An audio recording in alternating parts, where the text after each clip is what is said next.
வணக்கம். இந்த பதிவு எதை பத்தினா திருக்குறள் சார்ந்த தகவல்களை பற்றியது. தமிழ்ல 17 கீழ்கணக்கு நூல்கள் 18. அதுல 11 நூல்கள் அறநூல்கள், 6 நூல் அகம் சார்ந்த நூல், 1 நூல் புறம் சார்ந்த நூல். இந்த அறம் சார்ந்த நூல்கள்ல அதிக அறங்களையும் அதிக பாடல்களையும் கொண்ட நூல் எதுனா திருக்குறள் தான். திருக்குறள்ல 133 அதிகாரங்கள் இருக்கு. அதிகாரத்திற்கு 10 குறள்கள் வீதம் 1330 குறள்கள் இருக்கு. இந்த 133 அதிகாரத்தையும் 9 இயல்களாகவும் 3 பால்களாகவும் பிரிச்சிருக்காங்க. முப்பால் என்னன்னா அறத்துப்பால், பொருட்பால், இன்பத்துப்பால். அறத்துப்பால்ல 4 இயல்கள் இருக்கு. பொருட்பால்ல 3 இயல்கள் இருக்கு.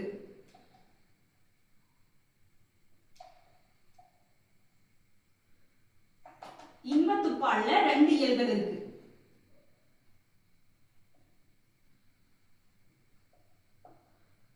இந்த அறத்துப்பால்ல 4 இயல்கள் என்னன்னா பாயிரவியல், இல்லறவியல், துறவரவியல், ஊழியல்.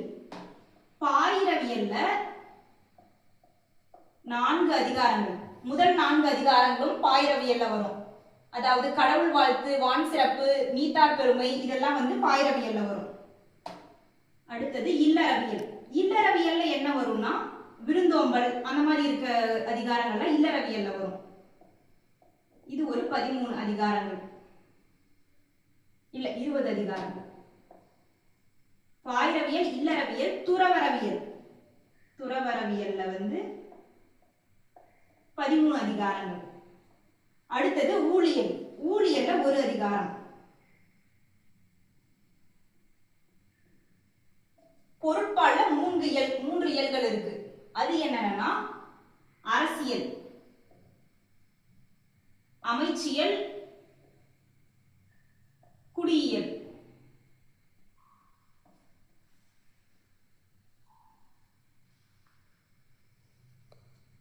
அரசியல்ல அரசன் ஆட்சி செய்யறதுக்கான கருத்துக்கள்லாம் சொல்றது அரசியல்ல வரும். அமைச்சியல்ல என்னென்ன அதிகாரங்கள் வரும்னா ஒரு சிறந்த அமைச்சர் எப்படி அரசனுக்கு உதவணும் அப்படிங்கிற மாதிரி தகவல் இருக்கக்கூடிய அதிகாரங்கள்லாம் அமைச்சியல்ல வரும்.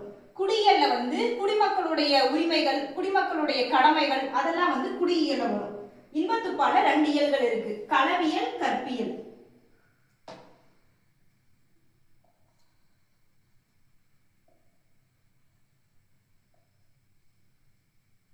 இதுல 7 அதிகாரங்களும் இதுல 18 அதிகாரங்களும் இருக்கு.